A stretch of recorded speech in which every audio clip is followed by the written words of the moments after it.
Hey YouTubers, it's been about a year and I wanted to give a quick update on my mini split install.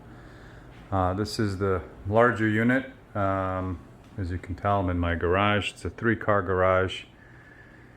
I'll show you the upstairs. It's a mess right now, but right now it's at 70, it's set to 73.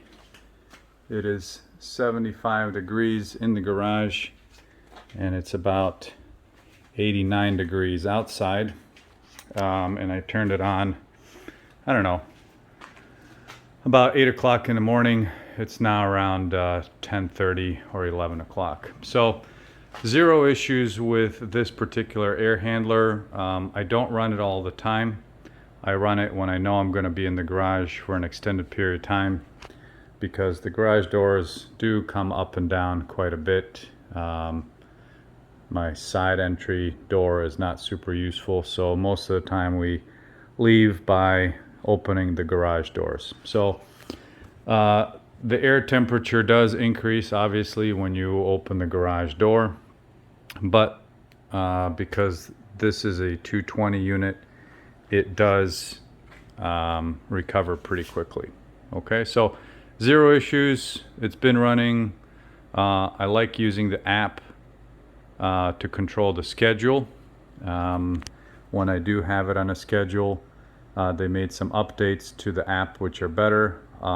It still doesn't integrate very well with any Alexa capabilities, but I don't really mind. So it is Wi-Fi connected, and no issues with this particular unit so far.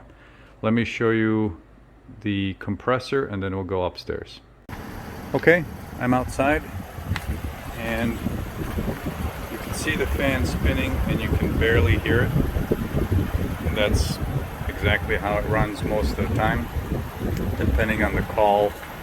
I think the upstairs unit is also on. Zero issues here. Like I said in my install video, I didn't want to mount to the outside of my house. This unit is very large.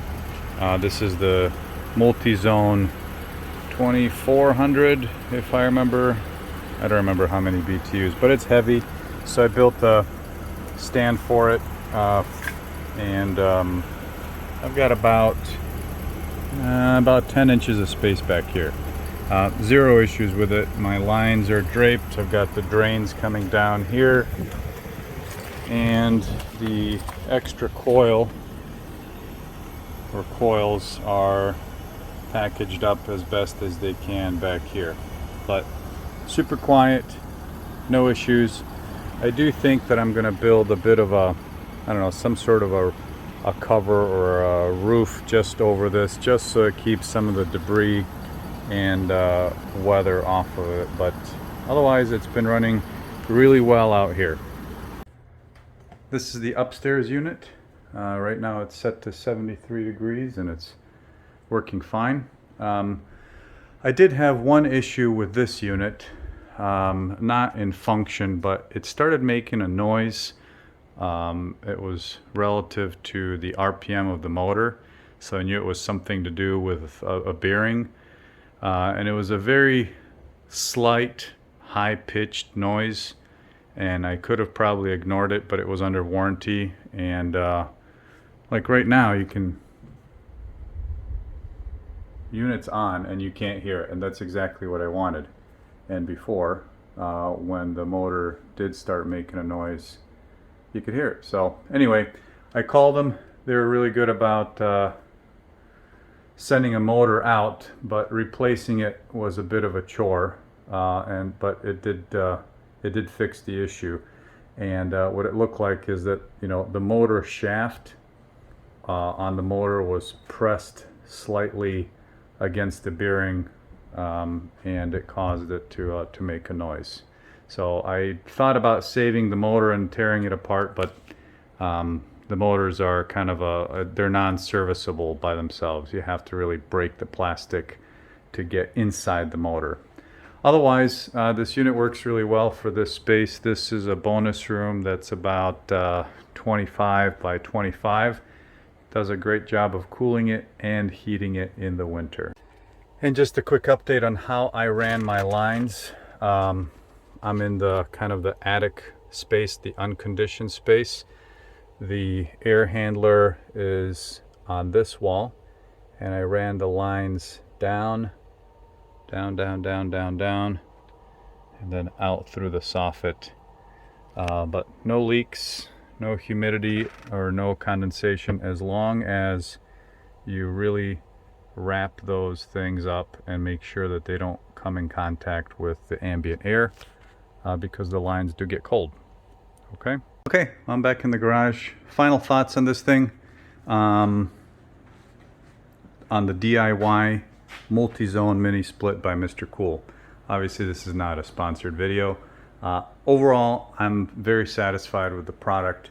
The installation was easy, albeit a bit intimidating because I had to cut through my house and do some 220 wiring. I did have an electrician already set up the 220 distribution block in the back, which I showed in a previous video. Just final thoughts. It's a much better air conditioner and air cooler than it is a heater. So for my garage, 3-car garage with a bunch of projects and poorly insulated, in fact that wall is not insulated, it cools the garage to basically the temperature I want in about an hour to 2 hours, regardless of the temperature that it is outside. Right now it's almost back to 90, and it's a nice 70, 75, 76 degrees, and I've had the door up and down. So that's good. It does a good job of maintaining the temperature. I would say if you know that you're going to be in the garage, or if you're going to have the garage doors closed the entire day, it does a much better job of keeping it at a steady temperature than having to cycle the temperature up and then down and then up and then down. Because it's a multi-zone, you can run only one mode, which means you're either heating both units, cooling both units. You can't split one and say I'm going to cool the garage and heat the upstairs, or the other way around.